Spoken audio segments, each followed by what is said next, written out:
So many beautiful and handsome faces na mga anak ng Diyos. Okay? Tingnan mo yung katabi mo, sabi mo sa kanya, good choice. Okay? Okay, sa mga nasa online, welcome din po. Sa mga nasa Zamboanga, Mindanao, somewhere, saan ba? Las Piñas, everywhere. Okay, at yung mga kapatid natin sa San Fernando, what's this? Florida Blanca, okay? Kala family ng Imukling and so many others. Okay, ang ating series ngayon ay tungkol pa rin sa Unsung Heroes of Faith. At by the way nga pala, nagulat kayo, no? Kala nyo ako si Doc. Hindi po, ako po si Jean. At si Doc po ay next week. Okay, nagkapalit po kami. At alam nyo po mga kapatid, every time I talk about God's Word, sinisigurado ko na meron akong konting kaba. Kasi pag kabadong-kabado ka, hindi ka makapagsalita na maayos. Pag wala ka namang kaba, masyado ka ng tiwala sa sarili mo, hindi na si Lord John. Ikaw na yon. That's why I make it, kumbaga, sure, I discipline myself na kailangan may kaba. Okay? At yung kaba na yon ay tumitindi. Alam niyo ba yon? Yung maliit na kaba ko ay tumitindi. Alam niyo ba yon? Kapag yung ganyan ang tingin niyo sa akin na masyadong matalim. So medyo lamyaan niyo ng konti ang tingin niyo sa akin para hindi ako masyadong kabado. That will help, surely, mga kapatid. Okay, question mga kapatid. Question muna tayo. Ayan.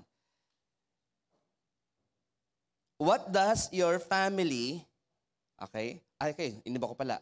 What do you need to do so your family can commit to God and His will in remarkable ways? Okay? Think family ngayong umaga na to. Ano ang iyong dapat na gawin para ikaw at ang pamilya mo ay magkaroon ng commitment sa Panginoon, hindi sa ordinaryong ano lang na parang lahat naman ay nagsasabing mahal nila si Lord eh. Pero yung mahal mo si Lord in words and in deed, sa salita at sa gawa. That question, mga kapatid, ay ayaw ng dyablo na malaman mo. Kasi billions of families sa buong mundo, every day is under attack by the devil. Bigyan ko kayo ng konting stats. Sa Amerika, kapag ang mag-asawa ay tumungtong ng around 40s, 40 years old, above, karamihan ay nagdi-divorce. At yung mga divorcee ay nagsisimula sa halos karamihan sa kanila ay nasa 40s. Okay? Ang juvenile delinquency sa States at sa mga Western countries at umahabol tayo, ay dumadami. Kumbaga, everyday families are under attack. Tayo minsan sa pamilya natin, hindi lumalabas yung mga anak natin, dyan lang kayo ha. Pero yung hawak nilang device ay inaatake na yung isip at puso nila nang hindi natin nalalaman. Pero feeling natin, ay okay, tahimik ang anak ko. Pero little did you know, yung mga devices na yon ay pwedeng i-infiltrate yung utak at emosyon ng mga bata na yon to the point na pag inagaw mo sa kanya, ay pwede kanyang saktan. I've seen a video na pinagbawalan ng nanay ang anak niya na mag-cellphone. Yung anak lumayo, bumalik, may hawak ng pamalo at pinukpok sa ulo yung nanay. Nawala ng malay yung nanay at yung anak umupo lang sa bed at nagtuloy ng kanyang cellphone. That is happening, mga kapatid. Families are under attack. At minsan, yung mga tao na yon ay bihis, okay lang. Pag tinanong mo, ang ganda ng social media, nakakainggit. Pero deep inside, those are broken people na mga hindi malaman kung ano nang gagawin sa buhay, nagtatago lang behind this facade o parang ang tawag doon na? Superficial, yes, thank you. Yung superficial na parang na okay lang ako kasi lahat naman may ganito eh. Pero in the Word of God, ano ba talaga? Diba? And hindi ako nandito para i-condemn ang sino man. Nandito ako para sabihin na ito ay nangyayari at hindi exempted ang mga Christian families. parents ay inaatake rin. Di ba? At sa US lang kasi ang aking statistics na nalaman, divorce among Christian ay tumaas uli the past few years. Christians ha, Christians. Dito nangyayari din, walang divorce. Pero may mga man of God na nakipaghiwalay sa kanyang misis. And iba sa kanila ay, kwentuhan kami ng mga pastors lately, iba sa kanila ay nagpapatuloy sa paglilingkod. Okay? Na hindi alam ng congregation na meron palang previous family yung mama. At even yung anak ay hindi pinapakilala sa congregation as anak. So, ayan, ang lungkot nyo naman masyado ngayon, okay?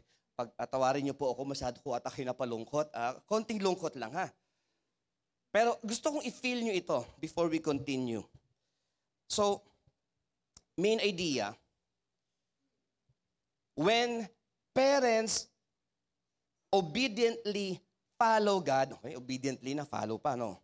When parents obediently follow God's guidance and unwavering support and gives unwavering support to their children, they position their families for greatness. Sabi nyo nga, for greatness in God's kingdom and fulfill His divine purpose. In Tagalog, meron ba? Ayon.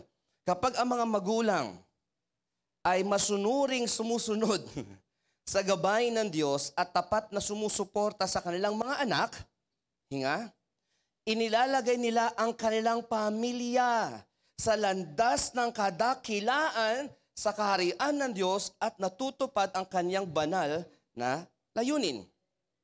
Our topic for today is this: Manoah and wife. Raising a deliverer with obedience and support. Sinong tatay? Si Manoah. Siya yung long hair sa Bible at pinakamalakas physically. Okay, si Samson. Unsung heroes yung dalawa na to. Okay, so let's read the word, mga kapatid. Let's read the whole chapter 13. Okay, let's proceed. Okay, let's read. Ayan, chapter 13, please. Muling gumawa ng kasamaan ang mga Israelita sa paningin ng Panginoon, kaya't pinasakop sila ng Panginoon sa mga Filisteo sa loob ng 40 years. Nang panahong iyon ay may isang lalaki na ang pangalan ay Manoah. Kabilang siya sa lahi ni Dan at, mayroon palang pamilya si Daddy nung panahon na 1,000 years ago. Okay? Okay? Kabilang siya sa lahi ni Dan at nakatira siya sa Zorah. Okay. Ang asawa niya ay Baog. Isang araw nagpakita ang anghel ng Panginoon sa asawa ni Manoah at nagsabi, hanggang ngayon ay wala ka pang anak, pero magtatagal, magbubuntis ka at manganak ka ng isang lalaki. Mula ngayon, sisiguraduhin mong hindi ka naiinom ng alak o anumang uri ng inuming nakalalasing o kakain ng anumang pagkain na itinuturing na marumi.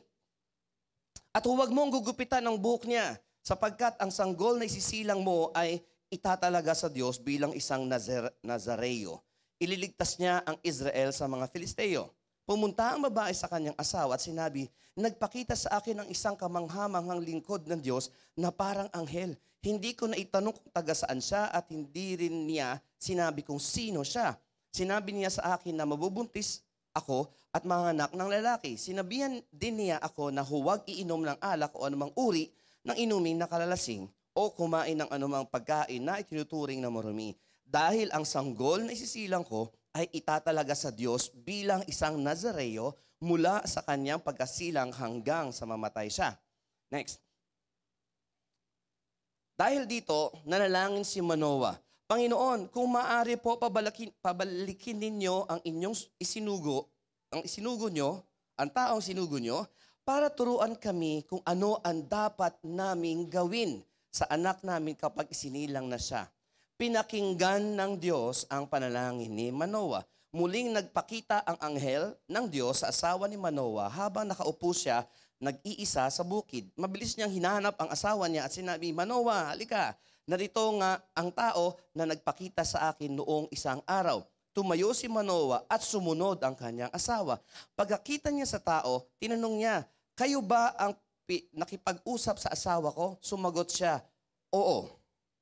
Nagtanong si Manoah sa kanya, kung matutupad ang sinabi niyo, ano po ba ang mga dapat sundin ng batang ito patungkol sa kanyang pamumuhay at sa kanyang gawain? Sumagot ang anghel, kailangang sundin ng asawa mo ang lahat ng sinabi ko sa kanya. Hindi siya kakain ng anumang mula sa ubas, hindi rin siya iinom ng katas ng ubas o anumang uri ng inumin na kalalasing. So wife pa lang, wag nang uminom. O kakain ng anumang pagkain ay tinuturing na marumi, kailangan sundin niya ang lahat ng sinabi ko sa kanya. And next, sinabi ni Manoah sa anghel, huwag po muna kayo umalis dahil magkakatay kami ng kambing para sa inyo. Sumagot ang anghel, kahit hindi ako umalis, hindi ko kakainin ang pagkain ni handa mo. Mabuti pa kung maghanda ka ng handog na sinusunog para sa Panginoon. A hint ito, na ito ay pre-incarnation ni Christ. Hindi alam ni Manoah na anghel okay. Hindi alam ni Manoah na ang anghel pala iyon ng Panginoon. Nagtanong si Manoah, ano po ang pangalan niyo para mapasalamatan po namin kayo sa oras na matupad ang sinabi ninyo? Sumagot ang anghel, bakit gusto mong malaman ang pangalan ko? Mahirap itong maintindihan.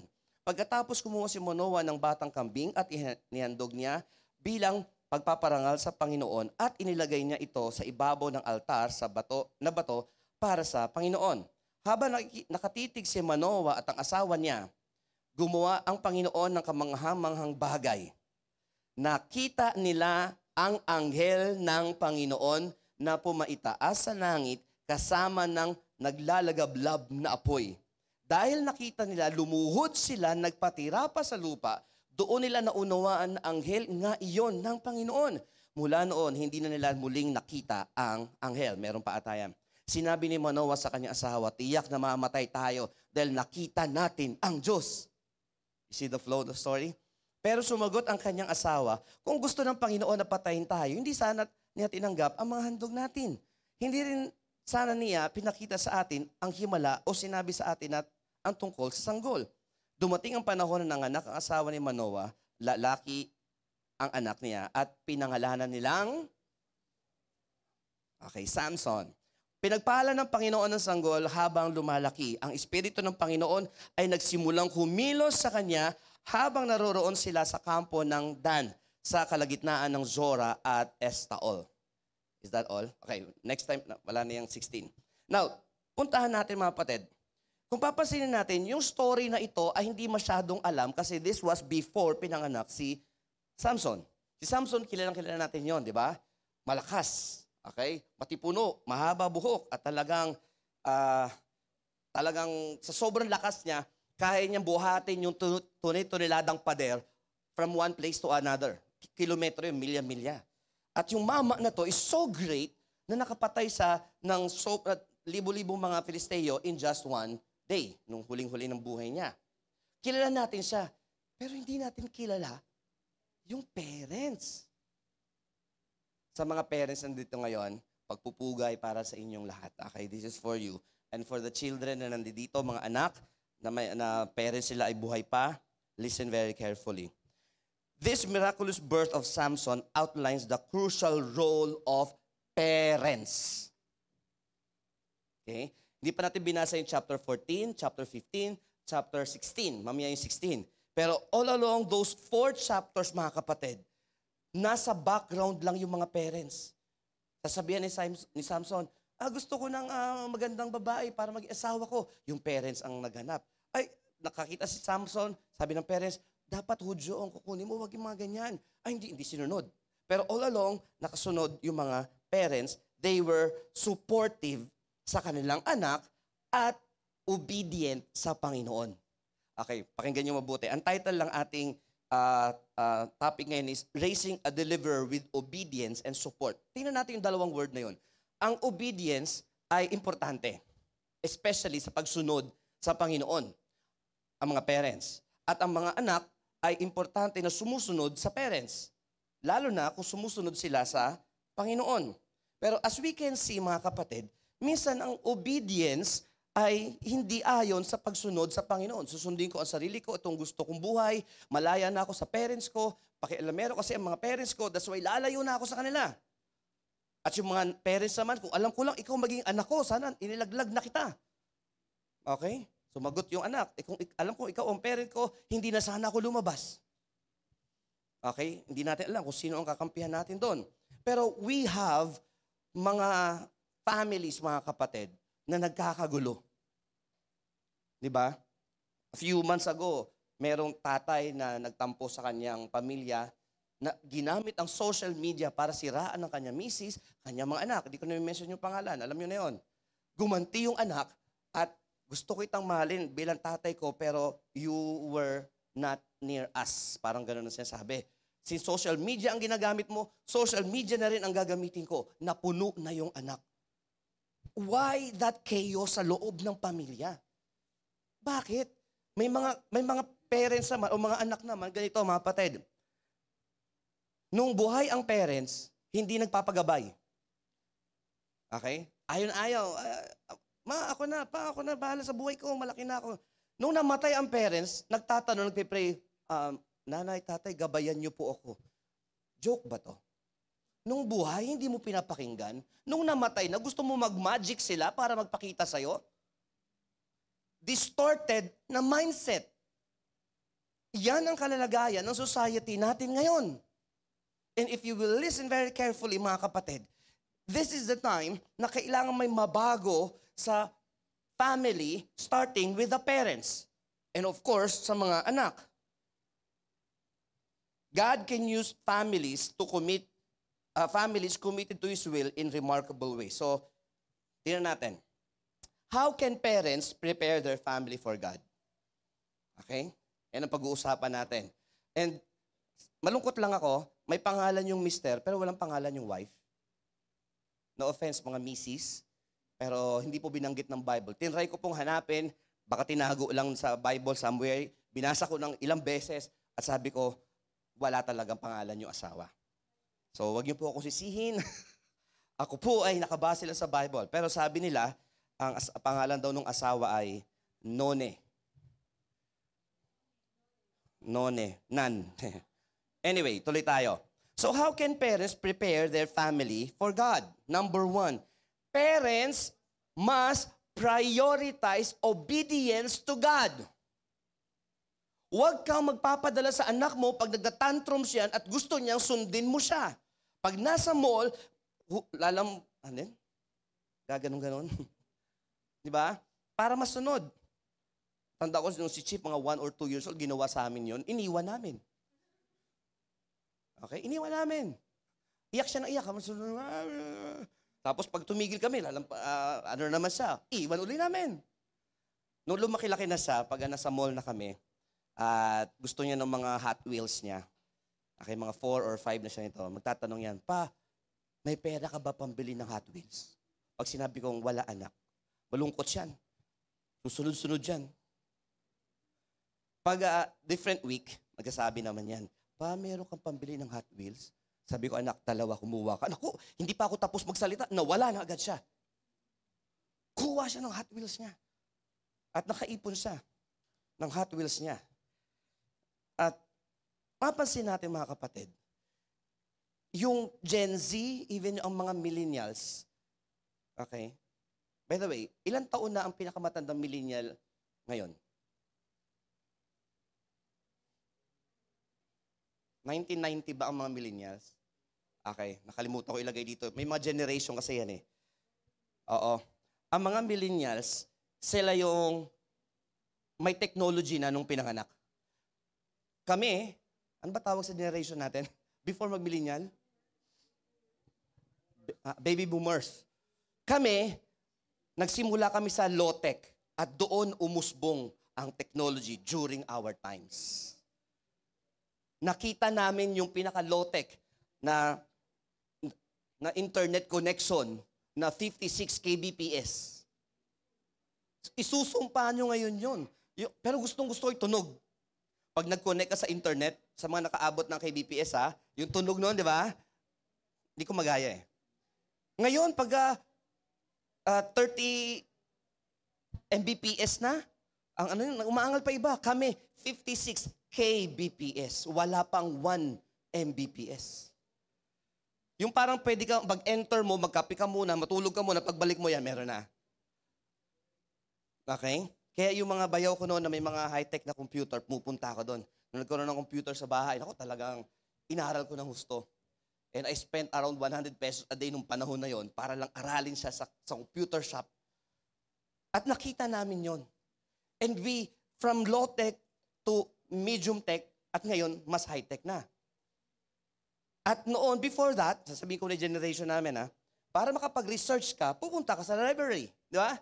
At kung 3 na yung libro na hinahanap mo, ang copies ng 3 lang, pag may nauna sa yung 3, antay ka. Kailan po isasauli yan? At mag-aantay ka, at minsan mag-aabang ka, ay baka ngayong umaga may magsasauli niyan. So high school ako noon, sige, abangers ako. Yan. Anong oras na po nga? Ay, mag-lunch ka muna, iho, sabihin ng librarian. So sa madaling salita, minsan nakukuha ko, minsan hindi. Pero I waited. Ngayon, para mag-research ka, anong kailan mo lang gawin?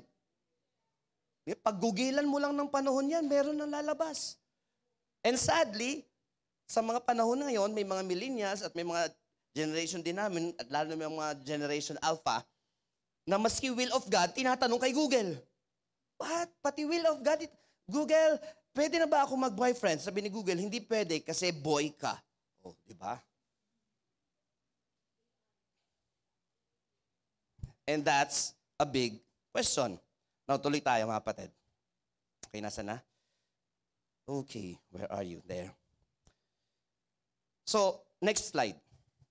Parents need to be inspired to speak God's guidance and shape their children's lives under direction. Let's go back dun sa Word of God, mga kapatid. Anong sinabi ng mag-asawa? Yung asawang babae, nung kinausap ni Lord, report agad siya sa mister. Okay? Nagpasakop yung misis sa mister. And then yung mister naman, sige, sana makita uli natin.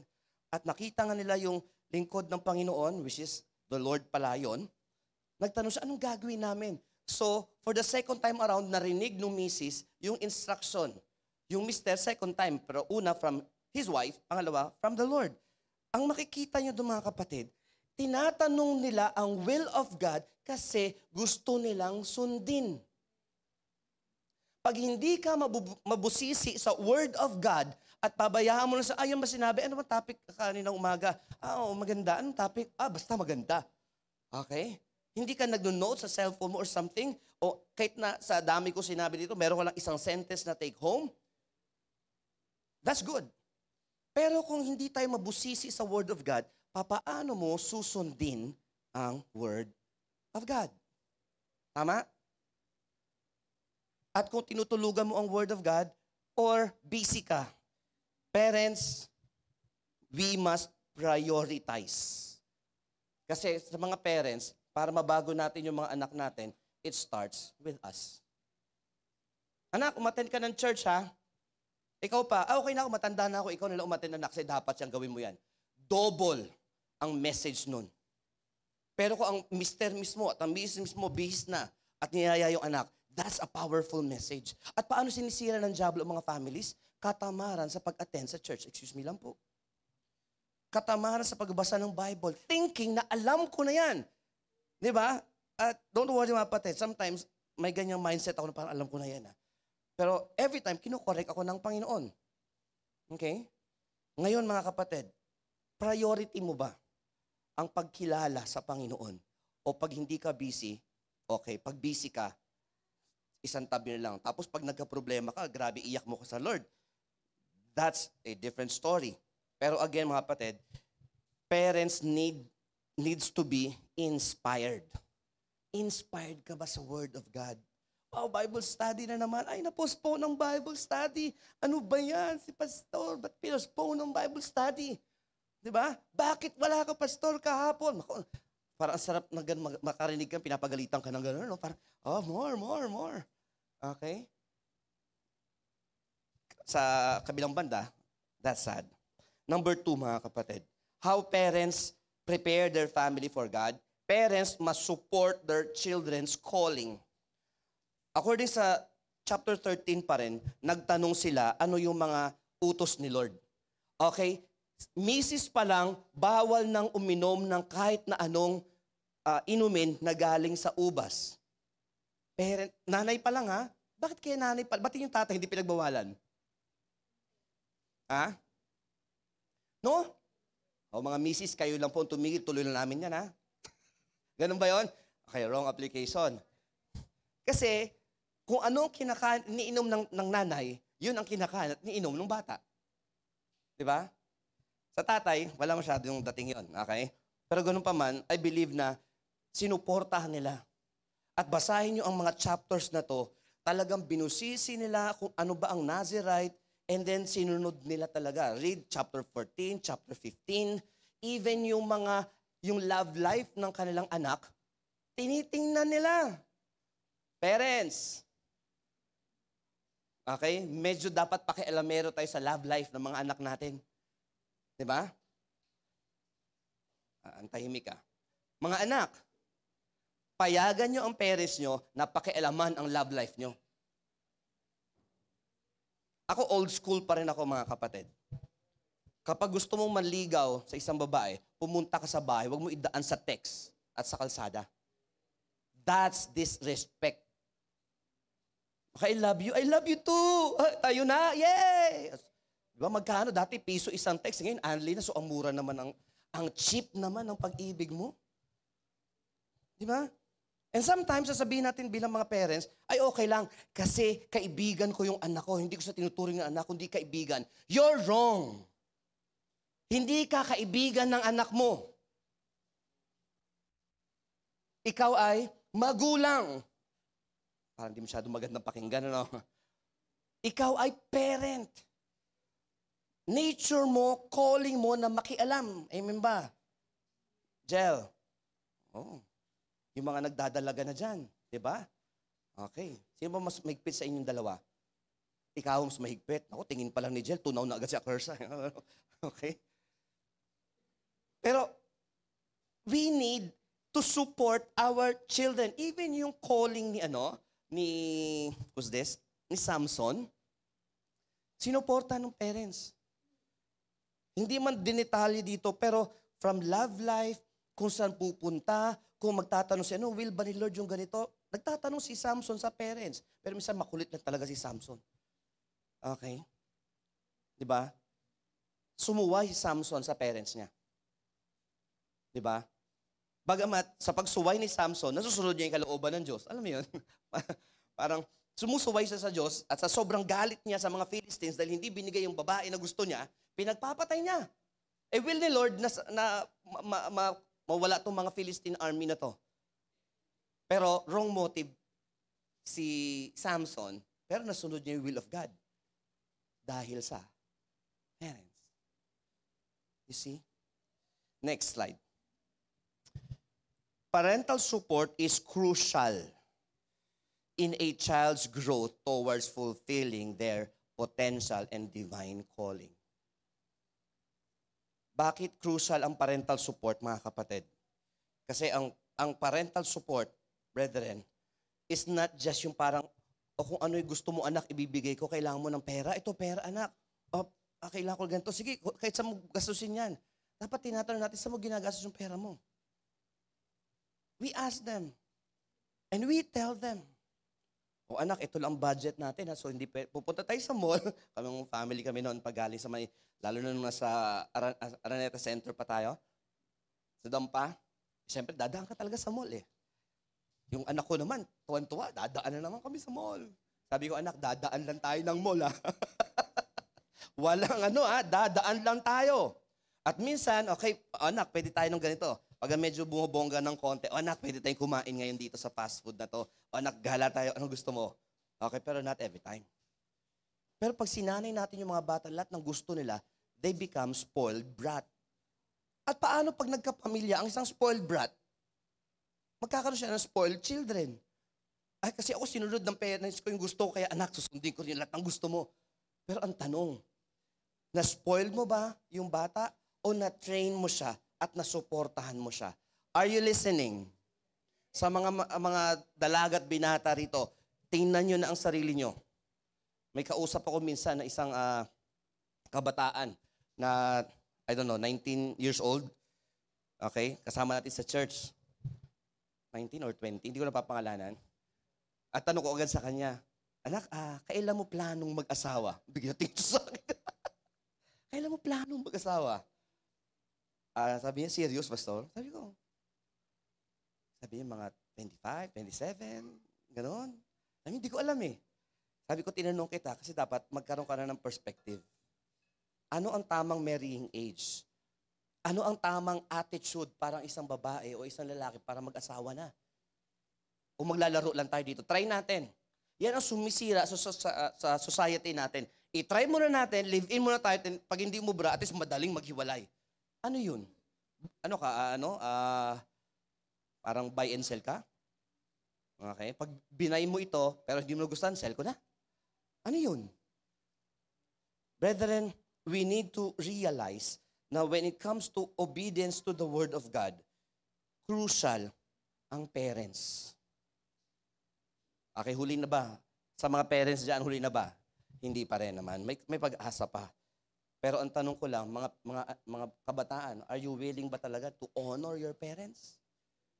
Minsan nakakainis yung style nila eh. Dahil ang generation nila ay 2 generations away from us, hindi natin sila magets. Pero believe me, mothers know best and fathers. Hindi ka man agree. Okay? Kasi hindi mo magets. Ibang perspective mo. Pero itry nyo unawain yung parents, ito pala yun. Kaya yung words ng parents ko na, hindi mo ako maintindihan anak hanggat di ka nagkakaroon ng pamilya. Sabi ko na, itry ko. Pero iba pa rin pala talaga. Pag may family ka na, that's when the rubber meets the road. Kumbaga, actual. Sino sa atin ang nag-seminar ng 1 year bago maging nanay or maging tatay? Wala. Diba? I was 26 nung pinanganak si Jed. Buti lang may biyanan ako na masipag na tumira sa Laguna para siya nag-aalaga, di ba? So, walang idea eh. Diba? Kaya, ayun. Laking pasalamat ko kay Nanay Violi sa aking biyanang babae dahil talagang tsinaga yun. Ay naku, wag ganyan. Sabi ko, bakit? Okay? Yung minsan ginagawa ko sa anak ko, hinahawakan ko sa kamay at ginaganon ko, naku, mabali yung ano niya. Ganun ba? So ginagawa ko sa balikat, dito sa ilalim ng kilikilo na hawakan.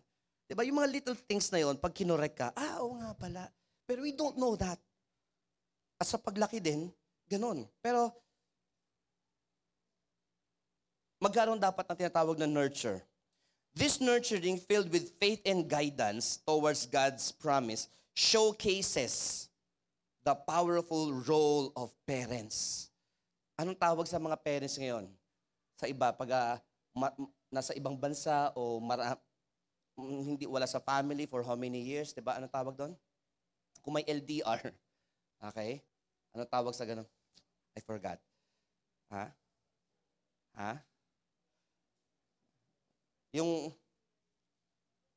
Sige, isipin nyo, habang nag-iisip kayo, sabihin nyo sa akin mamaya. Katulad nito, I met one girl many years ago na younger sa akin. At yung babae na yon ay talagang masipag sa ministry, masipag mag-aral. Pero there's one problem. Wala siyang father image. Okay? Wala siyang father image. At yung father niya na tinatawag na father, yun yung real husband nung nanay niya, na literal na nanay niya. Alam nyo, sa kagustuhan niya magkaroon ng father image, napagkamalan niya ang isang older guy na tatay. At binigay niya yung respect, yung attention, yung obedience, yung loyalty na parang tatay. Kagalang-galang naman yung mama until iba pala ang pananaw nung mama na yun. Ang pananaw niya ay, may chance ako dito sa dalagitan na to. Kagulo ang family ng mga panahon na yung mga kapatid. All because may isang kabataan na hindi na-distinguish na ang kanyang longing pala sa isang tatay ay na-misinterpret ng isang mama. It happens. Balik rin yun, nanay naman pwede. Okay? And meron din story dyan. Okay? Hindi ko lang pwede pangalanan mga kapatid. No? Alam mo, isa sa mga struggle ko, hindi ko ako pwede magbigay ng mga pangalan kapag wala akong go signal sa mga naka-counseling ko. Kaya, kung walang pangalan, unawaan nyo na lang po mga kapatid. So, with that mga kapatid, again, anong support ang binibigay ng parents sa mga anak? Pero alam natin, walang perfect na parents. Amen? Pag may nakita kayo, pakisabi na lang at malamang na kay Lord na yan. Okay? Walang perfect na parents. So, how can parents prepare their family? Parents must prioritize obedience to God. Hindi obedience sa anak mo, or sa mister mo, o sa misis mo. Obedience to God.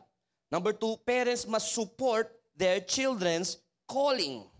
Number 3, yan, nako, ito yung medyo challenging. Parents must cultivate strong faith amidst struggles.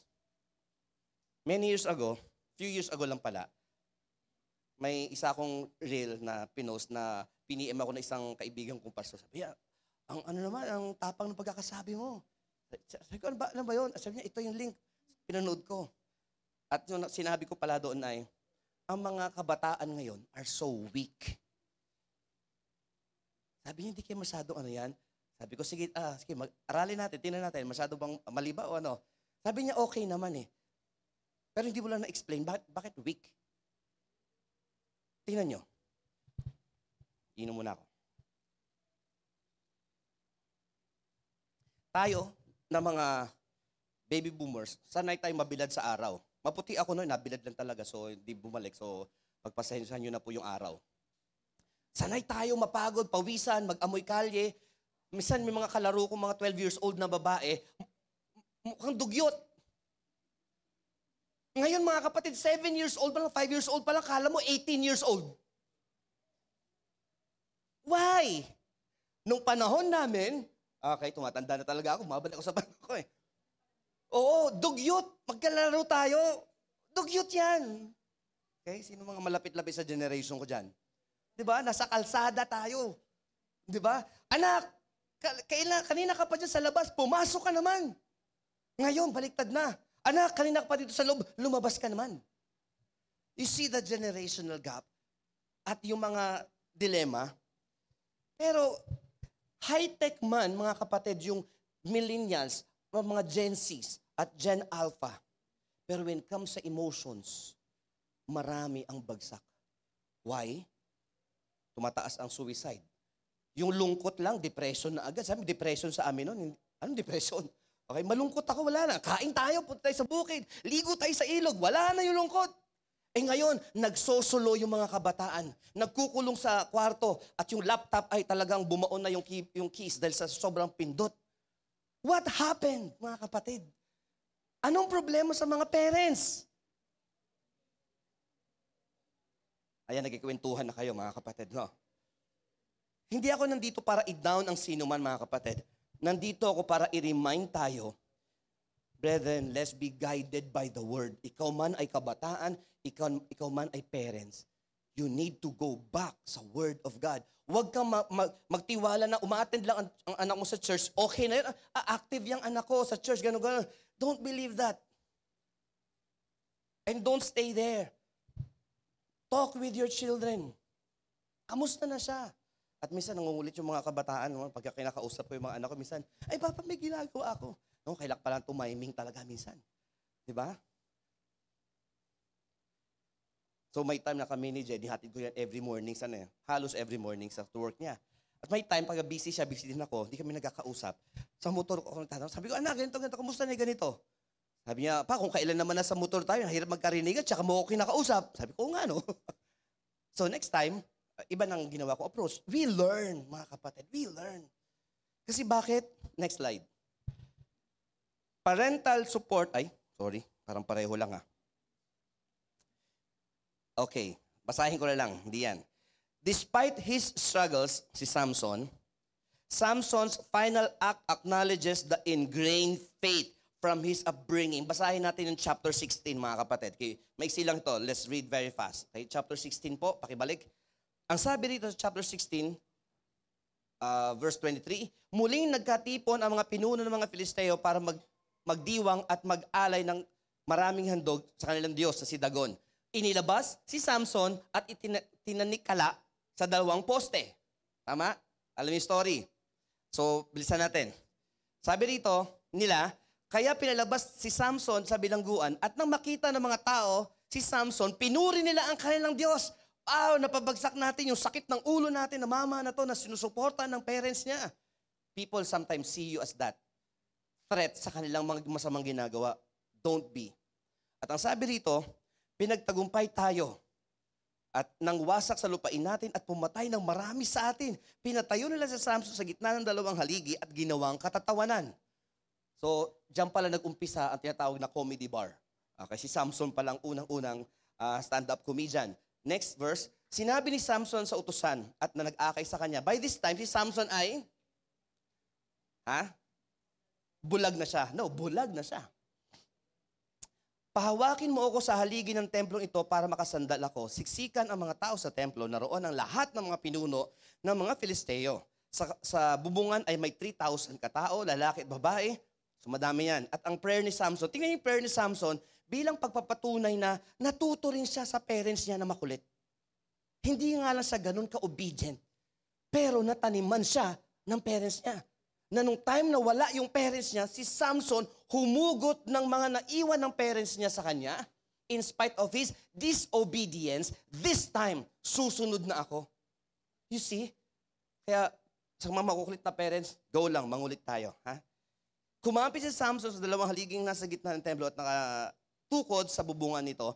Ang kanan niyang kamay ay nasa isang haligi at ang kaliwa naman ay nasa kabilang haligi. And look at this, pagkatapos ito sumigaw siya, mamamatay akong kasama ng mga Filisteo. At itinulak niya, may prayer pa pala siya, going back, yung prayer niya pala. Back. O Panginoon Diyos, alalahanin niyo po ako. You see, may alam siya eh. Sabi sa Proverbs, train up a child in the way he should go, and when he is old, he will not depart from it. Yung wala ka na sa mga anak mo, pero yung anak mo, nataniman mo ng Word of God. Huwag lang tanim ng magagandang cellphone. Huwag kang tanim ng magandang damit. Magtanim ka ng something na magpapalakas sa iyong anak even if may problemang dumating. That's why I said no mga previous years na ang hina ng mga kabataan ngayon emotionally. Ang husay sa technology, pero ang hina sa emotion. Excuse me po sa mga kabataan dyan. Okay? Sana kausapin niyo pa ako mamaya na. Next. At sabi rito mga kapatid, next slide, ang bangkay ni Samson ay kinuha ng mga kapatid, kamag-anak niya at inilibing ng ama niyang si Manoah. You see, andun pa rin yung tatay.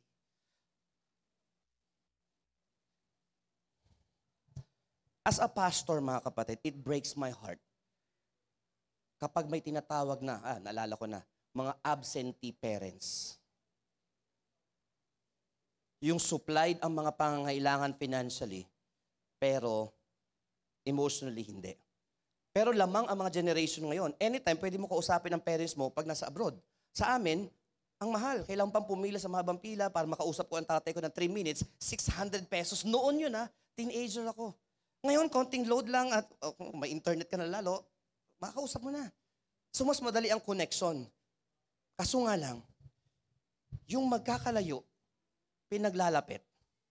Pero yung technology, yung magkakalapit, pinaglalayo. Yung mga nanonood sa internet, sa atin, malayo sila, pero napapanood nila tayo. Minsan sa church, nandito, pero inaasikaso ay yung kanyang post. Diba? Malapit siya, pero malayo ang isip niya. Yung iba naman, nasa online, okay? Good news ito sa mga nasa online. Malayo sila, pero nandito ang heart nila. Pero yung iba, malayo na nga yung heart nila, nasa online na sila, malayo pa, basta ma-on lang, makita lang ni pastor na nag-on ako. What's happening, mga kapatid? What's happening? In conclusion, mga kapatid, ayan, salamat matapos na si pastor at medyo kakawala na yung puwit namin dito sa silyang inuupuan namin, palubog ng palubog eh. Okay? Amen ba? And by the way, yung church ay dapat suporta rin sa family habang sinusuporta ng family ang mga parents, ang mga anak. Pero minsan, ilayo muna yung conclusion, tabi muna. Pero this is what's happening minsan. Minsan may mga parents na ayaw ipakausap sa mga pastor. Why?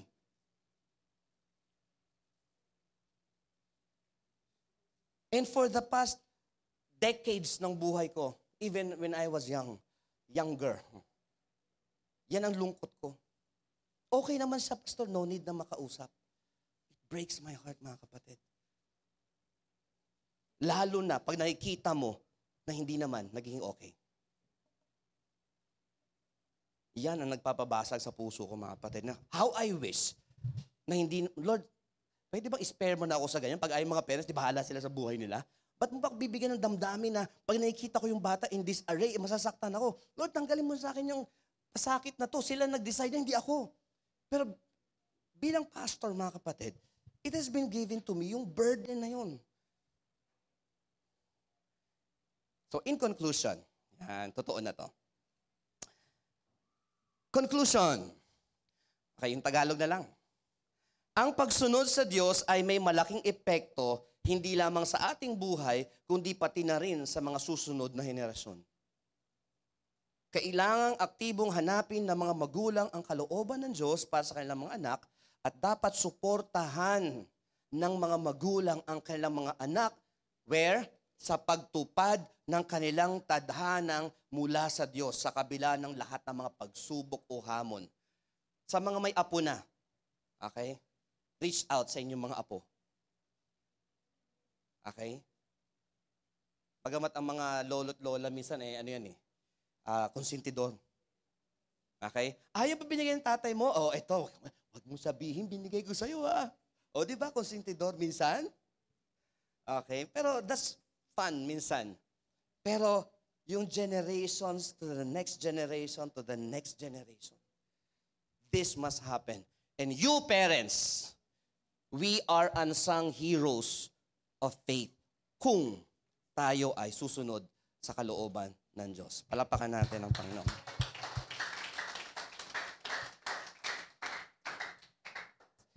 Praise the Lord.